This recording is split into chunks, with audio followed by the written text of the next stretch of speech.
Go fuck yourself. Welcome to the OBT show. I'm Chris. And I'm Brendan. Hostile beginning. Good Lord. I was watching... Brendan likes to wave his finger before pointing at the person that's going to open the show. And motherfucker. Because I like the element of surprise. You know I like that. You are not a fan of that at all. I was just really not prepared for that one. I was like, he's pointing to himself. And then he pointed at me and I was like, mind blank. Then you just yell. I don't like that your default is to yell at me. Your default when you're not winning at video games is to yell at me. Yeah, but that's because it's personal. I take it personally. You disrespect me in the studio. You're mad because I don't put any faith in my words. No, and I'm mad because I should have seen it coming. It's okay. It's all right. You know what? We'll get over it. High five. High five. All right. See you later. Ow! I got my flu shot, so that hurt my arm. You're such a bitch. It hurt. Hey, it hurts your arm when you get it. Hey, Brendan. What? How was your flu shot? My flu shot hurt. I don't like it. But hey, man. Hey. If you're hey, let me put this up on Front Street. Listen, if you want late breaking exclusive news about events, this is not your show, okay? Oh. Because you know what? We take our time. We want to know. We got to digest. And that's what we do here at the OBT show. So you know what? F you, every other media outlet that went ballistic, that didn't digest the news and think it through. Because guess what? We're talking Comic-Con. I still haven't digested it. Who cares? It's a big meal. That's like asking you to digest Thanksgiving dinner by 8 p.m. that night. You can't do it. So guess what? This is your dessert table. The tasty treats were saved for last. So Brendan and Chris's take on Comic-Con. Comic-Con today. Comic-Con. We went to Comic-Con. We went to Comic-Con. It was so exciting, wasn't it? Yeah. I was excited. I had a good time. Did you have a good time? Yeah, we found good bathrooms to poop in. I know. That was the best part. Pooping is a priority for me. I don't care where you are with me. Me too, man. I found a great place to poop, and it was... I'm not going to tell you because I don't want to spoil it. For next year. For next year. But it was only, I have to say, valid for that one day because the next day there's too many people on Saturday so that it was overran. I think you might have given him too many clues. I know, but I texted you from the bathroom. Yeah, you were like, I found the best spot. I found the best spot to poop. And it was glorious. Nobody came in. Nobody bothered me. I had my little preparation H packets. That was the highlight of Comic-Con. That was, I gave need you to one. talk about anything else. That was like gold. That was currency. Yeah. Those prep H packets. So I'm glad that we got that and we found it. But in addition to pooping, you and I had a really fun time. So give me a couple observations that you had about Comic-Con. We'll get into I was a newbie. things that we did. Yeah, you were a newbie. So this is my first Comic-Con. Yeah. So it was just like eye-opening when we walked in. And the first thing we see is Ninja Turtles stuff. So I was just like, whoa! I know, you went nuts. So we're not going to talk about how we walked in and then walked out and then walked back in again. We did that, didn't we? Yeah, because we thought we had to check in and they were like, no, you're good as long as you have your pass. All right, well, we're going to pretend it didn't happen.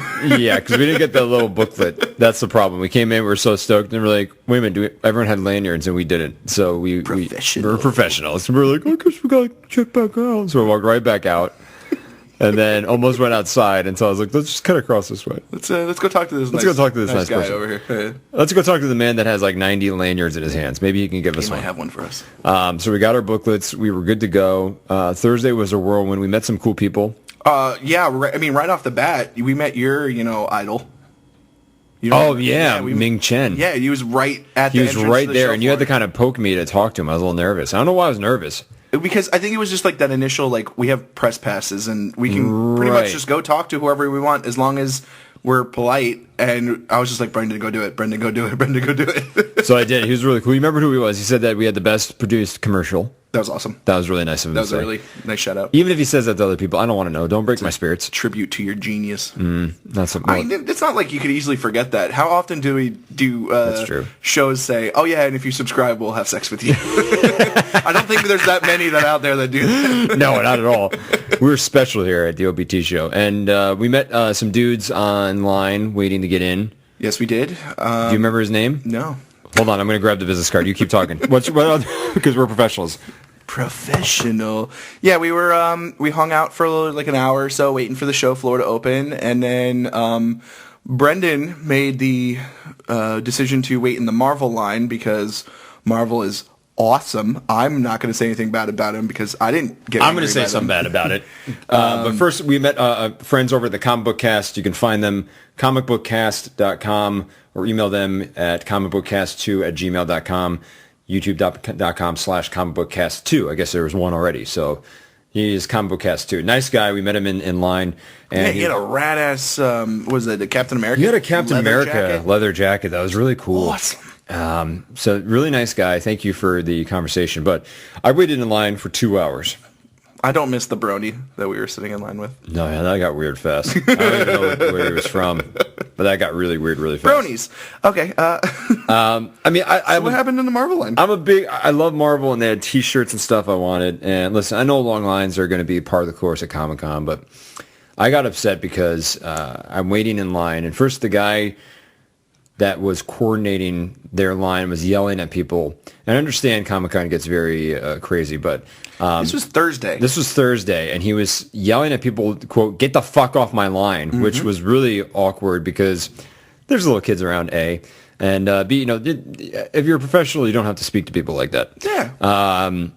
Especially when you're representing a major company. And, you know, all those people that were over there, it's either VIP, the people that have the 4-day passes, press, and exhibitors. So you're yelling at people that there is a very select group of people that are there on Thursdays, and that's just like, you know, like you don't do that. Right. It's very unprofessional. And the people, again, that paid a lot of money to be there, like the VIPs and the special guest passes, like they paid boku bucks to be there. So yeah. I mean, they were trying to clear the line for them, and I understand that, but you don't need to be yelling. Exactly. Right. He yelled at me, and I wasn't even waiting. I know, you weren't in line. You just happened to be walking by. I was just like, all right, Brendan, is this where you're going to be? And he's just like, oh, Lord. Yeah. So then I commiserated with some fellow press passers in the back where I said, I think we were far enough away from the line Nazi that we can complain about him, A, and B, and be safe in our line. And survive the experience. And then at one point, they ran out of cash, so they could only do credit card transactions, which took forever. I thought you said at one point in time they wouldn't accept cash. That's what they ran out of cash and they wouldn't accept it because they didn't have enough for change. And then the other thing that happened was the T-shirts were messed up. I don't know. We're not that powerful enough to actually find someone in Marvel to talk to about it, but they came up and said, we're done. We're not selling T-shirts because they're all mixed up in the boxes and it's too confusing and hard. So they said that you come back Saturday, which was dumb, or Friday. They said come back Friday. Which, you know, everyone in line was like, are you serious? Because nobody wants to spend another 3 to 4 hours now, because now that it's an open up to everybody on Friday and Saturday, waiting in line for a T-shirt. So that made me pissed off, because I like getting a shirt.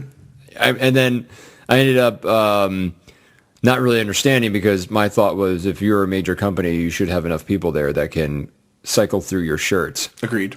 And figure it out. Or it shouldn't be that tough. Companies that aren't as big as Marvel had volunteers that were like... Right. I'm talking like, what was it, superherostuff.com? Superherostuff.com, yeah. Their volunteers were on point the entire time. But they're not Marvel big. And Marvel was faltering. And they had a weird system. They had like SKUs and binders, like multiple SKUs. And so they had to find the SKU, scan it, and then they had to tell somebody... they want a Rocket Raccoon. So then that guy went to the back, and there's one dude going in the back, and there's 2 dudes in there trying to cycle through and get them the stuff. But it's almost, but, you know, you're right. And I was like, this is just unbelievable, because the DC area, the DC Entertainment and the collectibles, went there, got a variant comic book, no problem. There's 2 nice people. They had everything literally within arm reach. The Batman one. I got the Batman one. That's 52 it. Batman, right? Yeah. Okay. Batman number 25 or 26, I think. Word. Very easy. Everything was within an arm's reach of the cashier, so it was literally like, what do you want? Harley Quinn, great. Grabbed it, scan it, here's your card and go. This was like, what do you want? Let me go run in the back. Let me cipher through whatever nonsensical way we've organized this back here, trying to figure it out. So that experience just was disheartening and pissed me off. Maybe they made a unique experience for all of the employees. They, like, every single time they went into the back, they had to step into Iron Man's suit and like battle a bunch of people to get to the stuff that you need. Maybe, and there was... I probably doubt that. There was a troll that went, answer me 3 riddles! Oh, God. No. He's an Irish troll, apparently. Answer me 3 riddles at the Marvel booth if you want your Hawkeye T-shirts. Well, my experience for the first, like, 2 hours of Comic-Con was a breeze. You were just wandering around like I was just, like, absorbing and trying to find... I was trying to find Rooster Teeth And I got there, and I got my T-shirts. You kept coming back like, look at what I got, and I'm barely moving in the goddamn Marvel line. Oh, because I was like, I knew like there was 3 that I definitely wanted to go to that I knew people wouldn't be mobbing. Like I knew, like eventually Cyanide and Happiness, I knew they were going to get mobbed, but I wanted to go there early so that way I could like actually talk to them and like have a good experience, which was awesome. Chris and Dave were there, and I think it was Chris and Dave, maybe it was Chris and Rob. I don't know. It was awesome. That was fun. Got my T-shirts from Rooster Teeth. And then, Tervis. They were giving out free mugs for press, which is very nice. So I'm going to give them a plug. Thank you, Tervis. That was very nice. I forgot my business card, so... Whoops. Well, we didn't even have business cards. Let's be real. Hey, you know what? I worked on the fly. We made an effort. I made sure I got that cup. We weren't really invested. I won't say what company, but when they asked for $190, something like that, for business cards, we went, no thanks. Yeah, no. We'll work on that at another time. But I had fun overall. I mean, we got to do some cool stuff the next couple days. I mean, by Saturday afternoon, I was exhausted. Yeah. I was. It hit you hard. I was beat. There's a lot of walking and talking. And the crowds just bother me in general, so I was bothered by that. It gets sweaty. You can feel it. It was nice to go over and sit by like the StarCraft 2. Oh, yeah, that was kind of funny. It was like you can watch some video games and like, all right, chill. What did I want to do now? What did I want to do next? Like, Right. So that was fun. I enjoyed that. And then we also had some time in the press lounge, which was wonderful. Press lounge is... Thank you. That was great to sit down. Press lounge was like a sectioned off from the con, just a place to sit and be quiet. Sanctuary. It was cold. It was nice and cool. It didn't smell. Wi-Fi and some water. Wi-Fi, water. It's like basic things that become necessities when you're at the con. We had a printer too. I didn't even know. That's awesome. I know. Okay. That's okay. We stopped briefly through Artist Alley. That was cool for me as a comic book fan to see some of my favorite artists like Humberto Ramos and Steve McNiven doing custom-made designs for people. That was really cool. Yeah, Brendan managed to not like shake at the knees and fall. I know, but I was really strong. I sobered up at the pricing, so I think that's really where it came down to for me. I was like, I mean, Chris was funny. Like Chris was like, do you want to stand in line to see Scott Snyder? I was like, not really. I like Scott Snyder. I'm not against the guy. Nothing against the guy, but I didn't want to like park in line for 3-4 hours plus to try and just to get an autograph real quick. I mean, he seems like a cool dude. But I'll meet him someday, hopefully. So we met some famous people there. It was fun. Who list some of the famous people you met that you were happy about? Ming Chen. That was your number one. Brian Quinn from the Impractical Jokers was there as part of the Comic Book Men. That's awesome. Panel. He wasn't at the panel. He was supporting the guys on the panel, but he was hanging out. He was really cool. Very nice. He was taking pictures and stuff. Like I asked him like on the fly if he'd do an interview. So for those of you that listen to the WFMP cast, heard a majority of the interviews. So I know we're going to talk a little bit about things that Chris was able to do and do the extended version of Chris's interviews where he sat in for the whole time. And they're unedited too, which is kind of cool.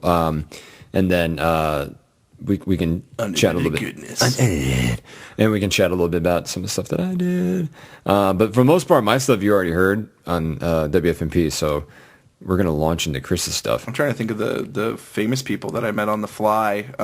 Achievement Hunter. I met Ray from Achievement Hunter. If you play Xbox Live, you know him as Brown Man. Yep. He's got like one of the highest achievement scores. Like he just beats games and perfects them all the time. And who else? We both met Greg Miller. Yeah, from IGN. Hi, Greg. Game Over Greggy. At Game Over Greggy. Took a picture with him.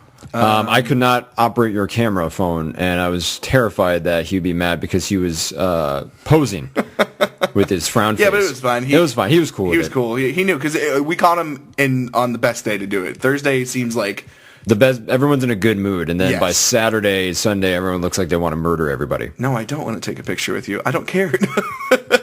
But no, he was mad chill. And then there was also, if you watch the show Community, I got to meet Star Burns. And yeah, I saw that. That was so cool.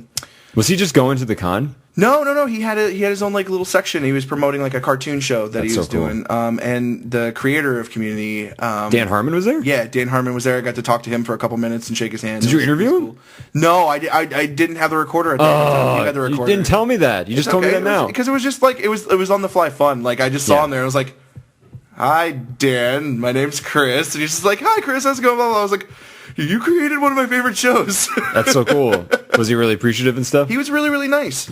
Nice. That's so cool. I mean, Starburns was a little grumpy. I think his 5-hour energy didn't kick in yet. Nice. But, I mean, everybody was grumpy on Saturday. Yeah, people were just tired.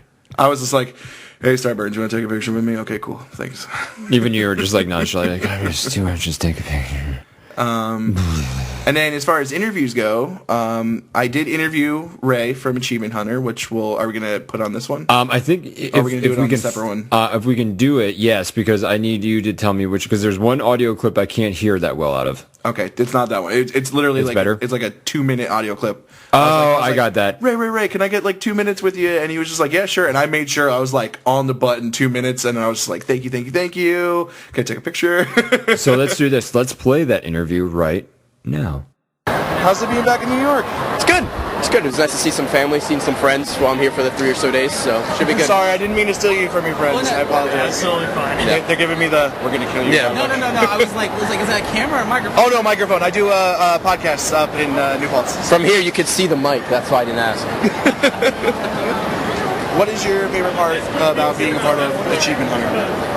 Besides the fact that my job is simply to play video games and make dumb videos, it's fun coming to conventions like this because I can just hang out with the fans and we can just bullshit about whatever and talk about, if they have ideas, they usually tell me and I'm like, oh, we could do that and stuff like that. Really, it's a great job and it's a great experience. I can't complain about a single thing. Now, what kind of mindset do you get yourself into to do video game commentary? Because I feel like whenever I watch y'all, you were on. We're on. Well, usually when we're about to record, if we're kind of all like tired and stuff, we'll get like a Red Bull or something. We'll just give ourselves some energy. Because sometimes there'll be days where we're tired or whatever for whatever reason. But I don't know. We just go in like full energy and try to make the video entertaining. Because at the end of the day, that's really we're entertainers. So no matter if I win or Jeff wins or whatever, that doesn't matter. It's that the fans will enjoy the video and stuff like that. Perfect. Yeah. Thank you very much. Thank you. Wasn't that a great interview? It was. As Chris and I stare at each other for the 10-second break that I need to cut it in. Yeah. But you also got to talk to a bunch of other dudes, which is really awesome. Yes, I did. I had the opportunity presented itself when I was waiting for my, press junket for Robot Chicken. I was just sitting there minding my own business, and the woman that was working the desk was just like, would you be interested in interviewing the Venture Brothers? And I was like, yeah, yes. I mean, I'm here, so sure. I didn't. They're like, did you email? Is all your stuff there? And I was like, yeah, it's all for Robot Chicken, but I'll totally do another interview, and that's fine. So she was like, sure. Brings me in, sits me in the table. I'm sitting there talking with all the guys. It was a lot of fun, and then the Venture Brothers came. Listen here. How y'all doing today? We're doing good, right? A little tired. We're very exhausted. The crashing is happening even more now. Yeah. We're just noticing. I didn't get any sleep last night. He didn't really get much either. And you start off all right, and you're like, oh, I can do this. I can manage the day and be on the whole time. I'm starting to feel it. There could be points I think Hannah will be the big crash where I have to go, what? Yeah, that horrible, the last thing you want from somebody trying to talk to a lot of people is them going, yeah. Next show, they'll have little pictures underneath the seats so they'll keep you up. I'm starting to feel it. I'm not like that kind of shaky jerk yourself. You're going to be tonight. I am going to be a mess tonight. You're going to be such a mess with the adrenaline of a live performance. You're going to be fucked up. Yeah. So we're okay. Thank you for asking. Congrats on the season, but why was it so short? It was exactly what they asked us to make, and because we actually asked to make 10. Yeah. When we said it's hard to make a lot after of episodes. after season 4, we were just kind of figuring out what to do with our lives, whether or not we wanted to keep going, and when we decided to keep going, we were just like, we want to do 10 episode seasons instead of 13 because 13 was just killing us. The production always hit a point around episode 8 or 9 where everything just falls apart and we're just don't sleep for 6 months. So we were like, 10 is manageable. And then the way we dispersed the 10 was by doing an hour-long thing and by throwing a Halloween thing on earlier, so it seemed shorter than it really was. But it was short, but that's what happens. And all their other shows do 8 8 or 10 episodes or something like that. So we were like, all right, we'll meet you halfway. Yeah, we answered that a lot, but I try to convince myself that they want more, so they're mad that they didn't get more, instead of just yelling at us that we didn't do enough shows. Right. It's flattering, but at the same time, it's yelling at us for giving you everything we had, and it's just not enough. Yeah. What do you want from me? Any upcoming, 7 more than your precious Sherlock. Yeah. Oh, yeah, seriously. any upcoming plans for the next season that you want to talk about, or is that not? We don't want to talk about any of them, but we'll skirt around some of them if you ask a more direct question. Okay. Dermot's role, is he going to play a bigger role now that he's learned to be a venture brother? I don't think we can answer that one. We can't talk about this. A lot is just it's season 6 spoilers, so you're gonna have to. I'll say that it's gonna start big. There's just a lot of huge stuff. There's we're playing the long game now. Like we really have an arc and a real, destination in mind, and just big changes are coming. Big changes. Bigger than this season? Yes. Oh my God, yes. Yeah. It seems like 21 just went back to the Monarch again at the end. Big change. Sometimes our biggest changes are baby steps backwards. We're just talking about that at the other table, but you got to think about what that scene was. He was in there to rescue Doc, right? This kind of weird new ass family that he developed accidentally because he had no plan in his life. And then everything went down, and he's standing in the bedroom of his old boss and his old boss, and he announces himself, "I'm home." So he doesn't know what else to say. It wasn't hi, that. I'm in your room. I was rescuing Doc. Yeah. So the idea that you can't sell it back to me that he I can't make it on my own, and he rushes home and knocks on a door, and he's like, "I'm a loser." He was in the middle of marshaling his idiot forces to rescue who used to be his arch enemy by proxy. Yeah. So it's a little more bizarre than he just went home. Yes, he's home. He was standing in that doorway, but where will that take him? Where will that take him? Yeah. So although we told them he was pretty much back, so. No, I mean it's a different kind of home, but yeah, he is home, but not in that kind of. People. He's a different person. Telling to me that he comes back as a failure, but he just didn't. He didn't. Sometimes your high school girlfriend ends up being the love of your life Super 10 years hot. later. Absolutely. When you've grown and changed as people. What if you went to high school with the nicest, hottest chick ever? Can you not go back to her because she went to high school with you? Right. So, without getting in the spoiler territory, how longer do you see the show running? How much are you fatigued with it at this point? I never saw it running this long, so that question is so we never know. Yeah. We never know. We can do it. It won't last forever. Yeah. But when I saw that first South Park, nobody would be able to convince me that they're in the numbers they're in now, and it's still a fucking great show. So you never know. Yeah. My question is, Emo Dean, what was the inspiration behind making his character such a drastic change? Dean grew up. I mean, he's on his way to growing up. When you start, Hank and Dean are basically the same thing. And Hank becomes his own man, and Dean becomes his own man, and this is part of Dean's journey. Right. You can only push a kid so far before he snaps, and he's the age when you rebel and you try to find an identity and you try different things on and stuff like that. And he's actually a little bit of a late bloomer. And he's always been kind of there. He's always been the more sensitive one. He's always been the one that is. If one of them is going to become emo, which I never think of Dean as emo, but if one of them is going to become this kind of let me go through this alone guy, it would have been Dean. Hank doesn't go through anything. Yeah. What he goes through is life. He tears through it. But Dean's sensitive. So, So, where did you guys get the really esoteric references? Like the Martin Luther thing in the premiere. I explained it to someone. He's like, "Wait, are you talking about Protestant dude?" It's just like, "Yeah." It's like, the theses on the door there. 95 theses. We just get those from high school history. Us, yeah. We just get them for anybody that got it, and they're like, "Oh my God, who would even write that?"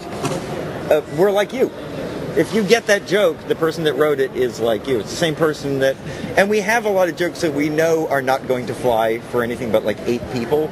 Those 8 people are going to be fucking elated that happened. We'll make a musical reference that I know nobody's going to get, and they always come back to me with like, it was like a joke just for me. So if someone, and there are, the Martin Luther one you got, but I'm guaranteed there are jokes buried in there that's only somebody else got. We write for singular people. Yeah, there were elven language jokes Oh, in that same scene. Yeah. Argument of different kinds of elven language jokes. So we're writing for every one person, and in hopes that they're all that. That makes sense, you know what I mean? It's like, I'll write for you, and we're all pretty much the same fucking thing, because we're really just writing for ourselves. And we're fucking geeks, so we like making Martin Luther jokes. It's funny. And also, not the first, Lake Wobegon days had a long-running Martin Luther joke. Really? Yeah, because I read crap. Yeah. Are you guys surprised by your success? Yes. Yeah, I'm surprised that you can call it success. Yeah. That's how surprised I am. Are you guys using the same animation studios and recording studios as you did when you started? Well, some of them have physically moved, but the animation studio, E-Mation, we've been doing this from the beginning. Yeah. The recording studio. Same engineer, I think. We use the same sound engineer. We've recorded in a few different places, but we've stuck with the same one for the last 2 seasons. Yeah. 3. So. Yeah. And we went to Titmouse for the last season for the production company. That was a big change. But we brought in a lot of our old people and found new people that could do it. And it's that way it goes. You know, we've been doing it for so long, trying to get it better looking every year and get it closer to that vision with the budget that we have. And, you know. Do you find during different seasons you really are tuned into a certain character who may not have been before? Sure. Like it really seems Shore Leave has come into his own. Yeah. We kind of fetishize characters. It's how we get excited. Too. Yeah. We're obsessive, I think. We're both obsessive people. Yeah, and there are characters that really, we just love them. And the show's been on a long time, and we have a lot of characters, and those 2 things feed into each other. I think it's been on a long time because we can invigorate it anytime we want. If we're interested in something, we just pump it right into the Venture Brothers. A lot of times people have shows that are really a closed-off world and there's no place for it. We don't have that. We have a huge cast and we can throw our passions in it and it comes out. And then the people who watch it have this, you can feel that we love the show. That's what we hope.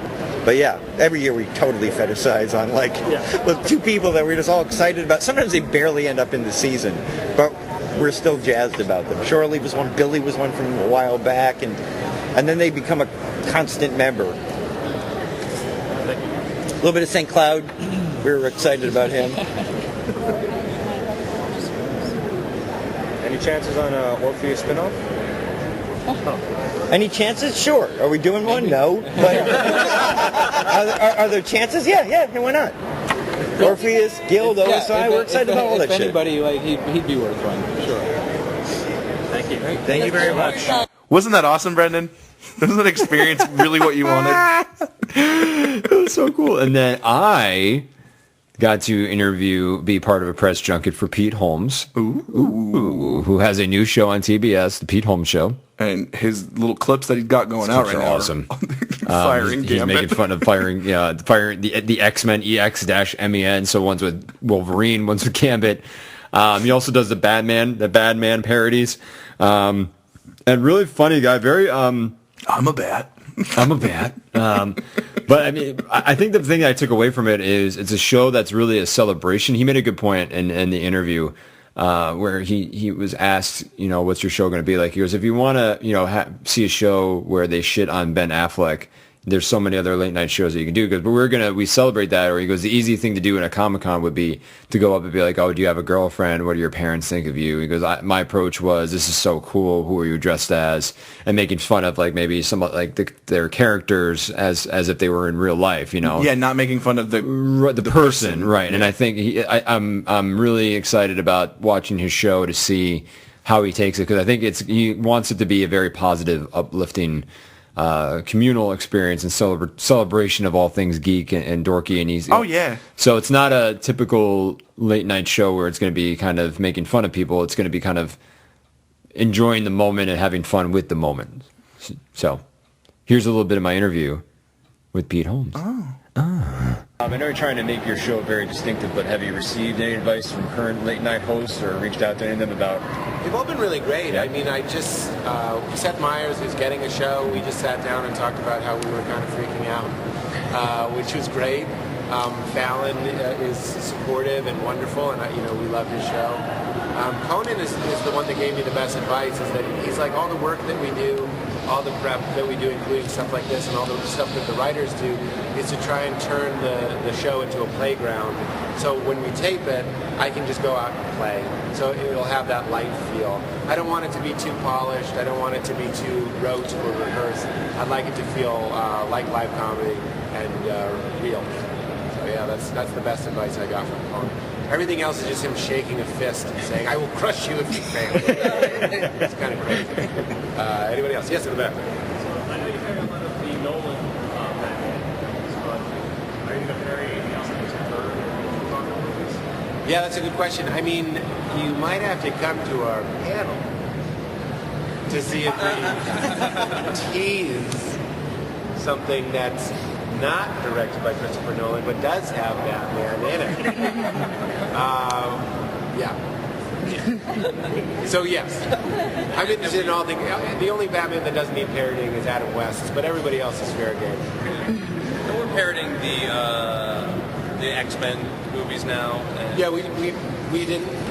We specifically went after. When I say went after, I hope everything we parody, you can tell that we're fans of it. You know what I mean? Like, we're not just like, Batman's stupid.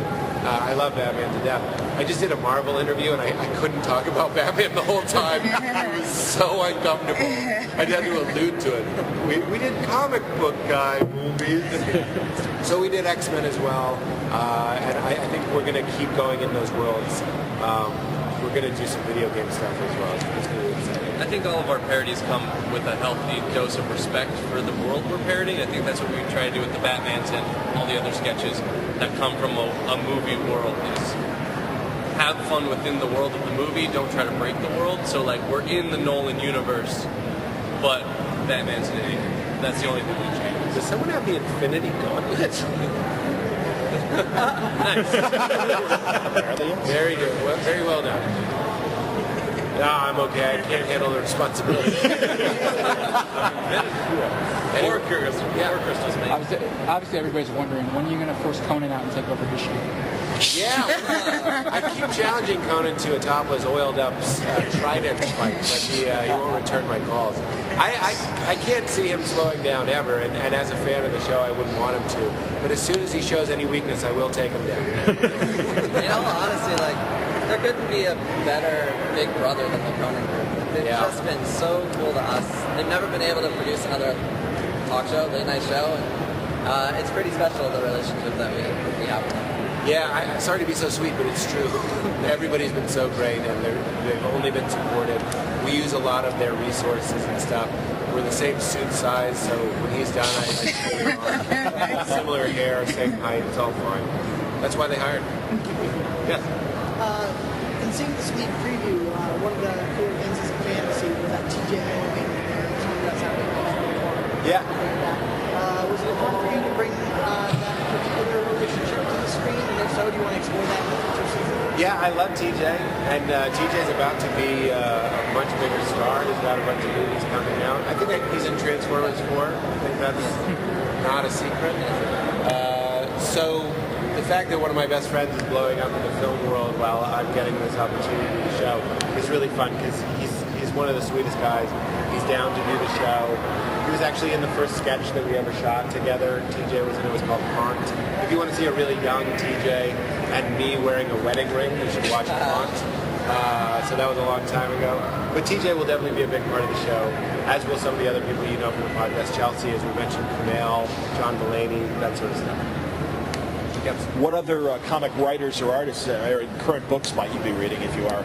I'm way behind. I'm reading Irredeemable. Yeah, I lent him Irredeemable. That's cool. I take my time. I've read a lot of Batman. I enjoy certain Batmans. I like Frank Miller's Batman. People have been getting on that a little bit because I was interviewing Batmans and I was asking them which Batman they were, and nobody was Year One. It was really heartbreaking for me. But yeah, I mean, like growing up, I did like X-Men and X-Force, and you know, I did know Infinity Gauntlet in that world and all that stuff. But currently, it's just Irredeemable. And before that, I started reading Y. He gave me Y the Last Man, and I'm trying to think. There was something else that it's just on the tip of my brain. But hopefully that stuff, I love that world, and hopefully that'll come across. Would we see creators possibly on the show? Yeah, I'd love to get guests that people just don't have.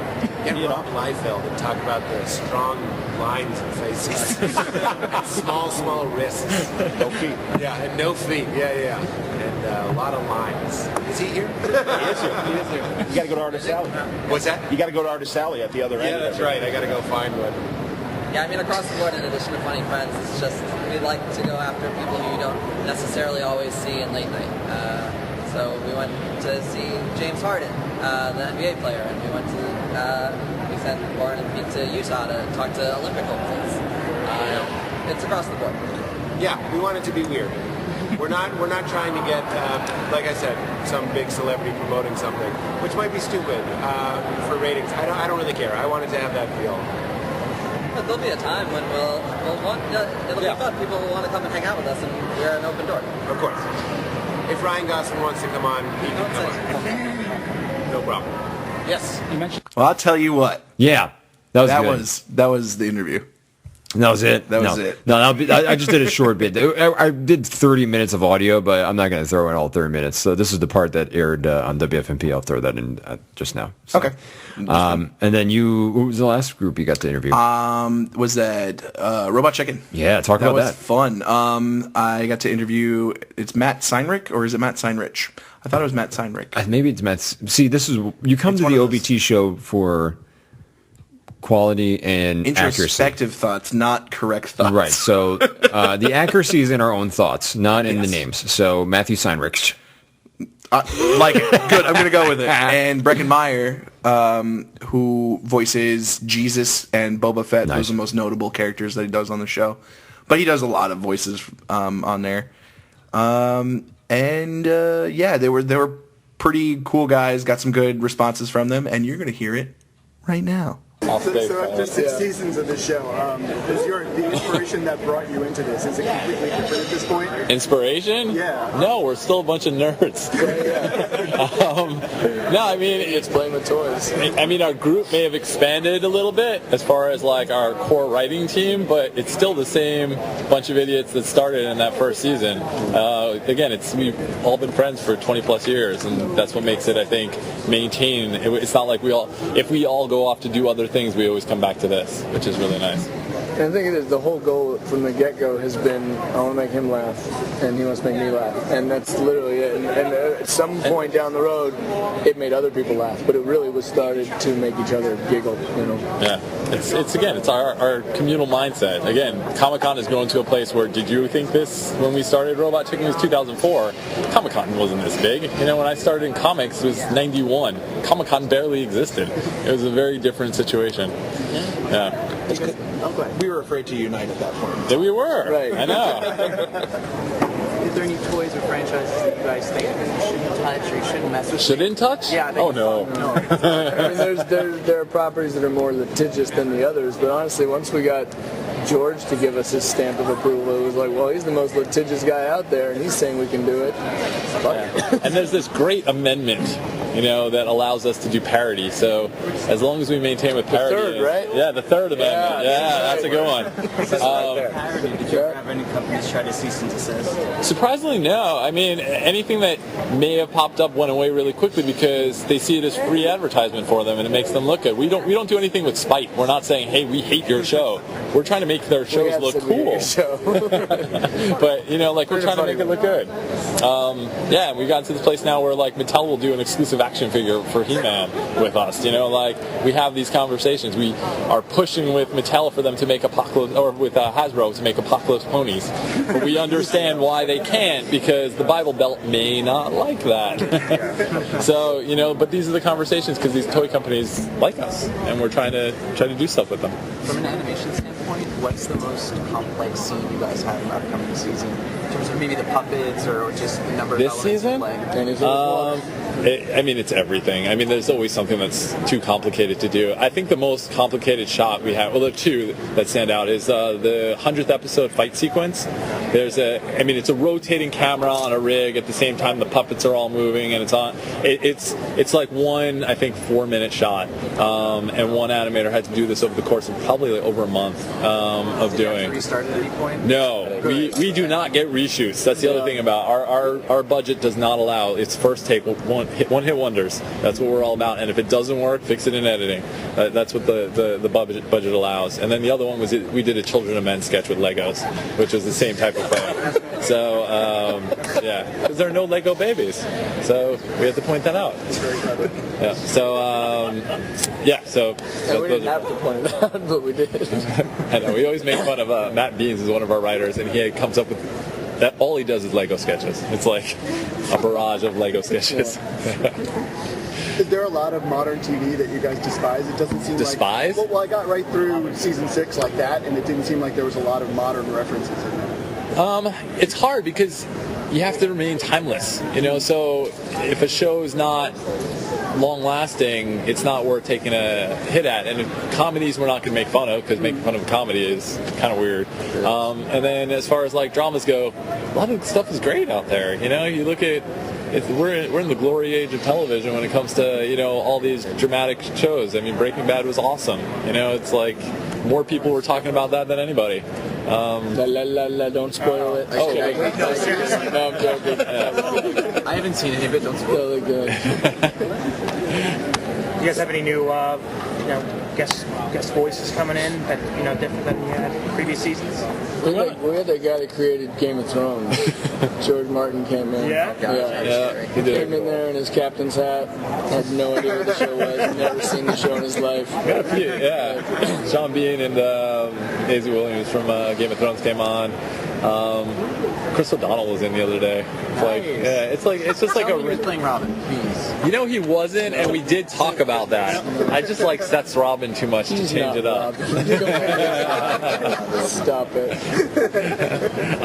But yeah, it's like you never know who's going to want to do the show, or when they come in. It's like a random assortment of people, and that's part of the fun of it. We've gotten to this place where we have a laundry list of people on a sheet of paper, and we're like, all right, who do we want? And then at the same time, we're like, oh, this is another episode with Jesus, so Brecken's in this episode. So he's locked himself in for life. Right. Yeah. Between Boba Fett, Superman. As long as Jesus is popular. I feel like dueling Jesuses with you and Caviezel. I would happily do that. We can go toe to toe. We'll make that happen. Jesus versus Jesus. Double impact. Yeah. In the Magic Pants sequence, who voiced Bowie? In which one? The Magic Pants, the flashback with Toby, where he's in his therapist's office, and then he remembers David Bowie. Right. Yeah. I'm trying to think who. That was Seth, and those are all Seth. Seth did a voice on the show. I know, go figure. Yeah. Seth does. I know, we have enough for 7 actors we can afford, and they can play 3 parts each, so that's 21 voices. Everyone else is Seth. And we have 100 characters in an episode. So, poor Seth. Oh, and now, to my dismay, I'm allowed to do voices, and I'm awful. So if I want to ruin a sketch, I'll put myself in it.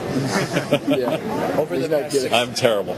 Over the past 6 seasons, who's your favorite guest that you've had to work with? Besides Brecken. Besides Brecken. He's not a guest, though. You're part of the crew. My favorite still, I always come back to Burt Reynolds and Dom DeLuise came in together. Dom was on a walker at the time, but as a big Cannonball Run fan, it was amazing to be in that presence. And no joke, they went in the booth together. We did tequila shots to start the morning at 9 a.m. with him.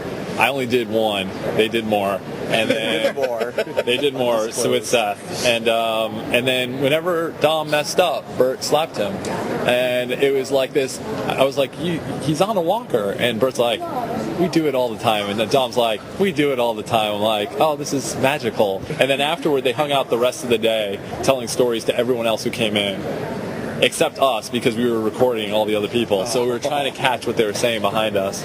So they're telling stories of like the longest yard or you name it. And it was amazing. We had Don Knotts in. I know because it was back when I had a Treo. My phone was a Treo, and I had a very fuzzy Treo photo of me and Don Knotts. But he came in, and it was this. He was one of the first where I was like, this guy has no idea what our show is, and we're making him say these awful things to Mr. Furley and Barney Fife. Awesome.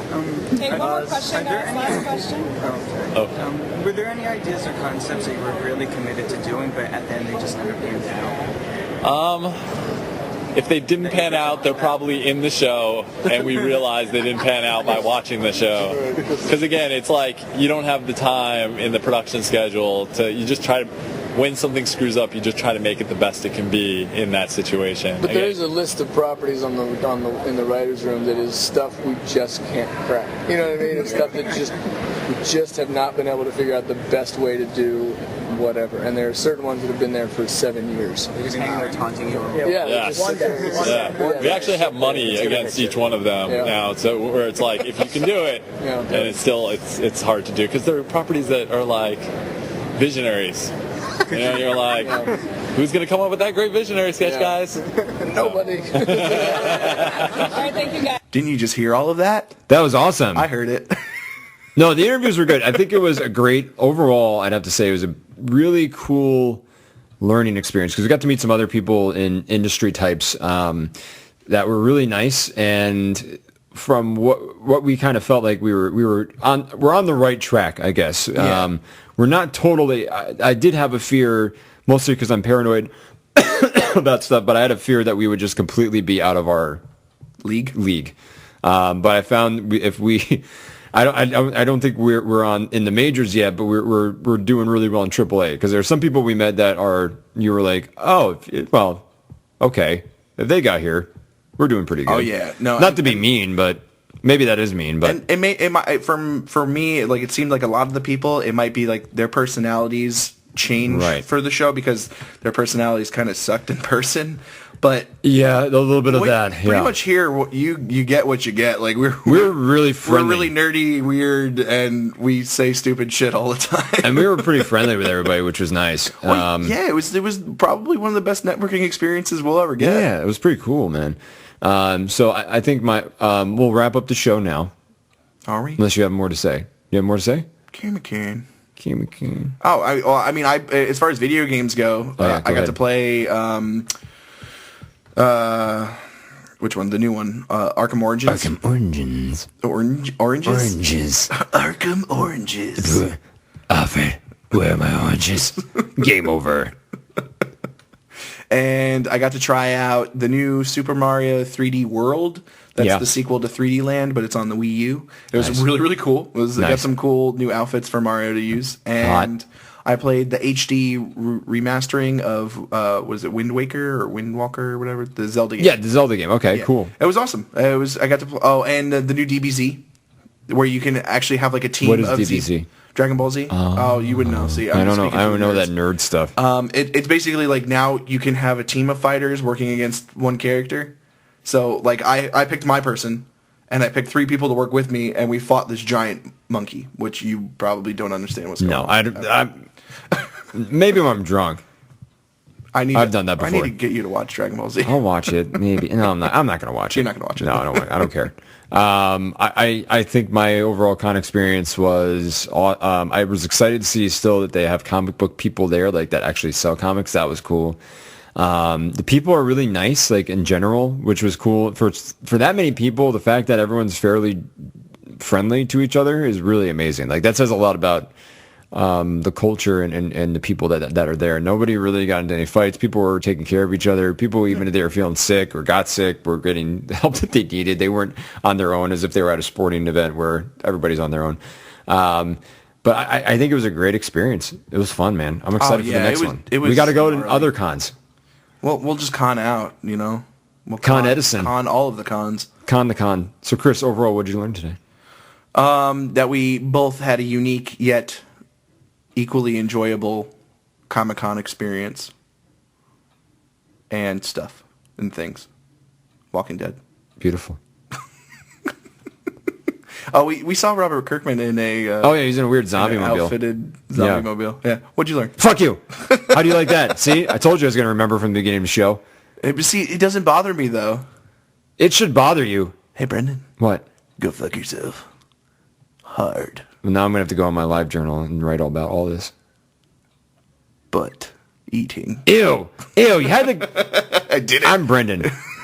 I'm Chris, making Brendan uncomfortable. And you're a dirty butt eater. Good night.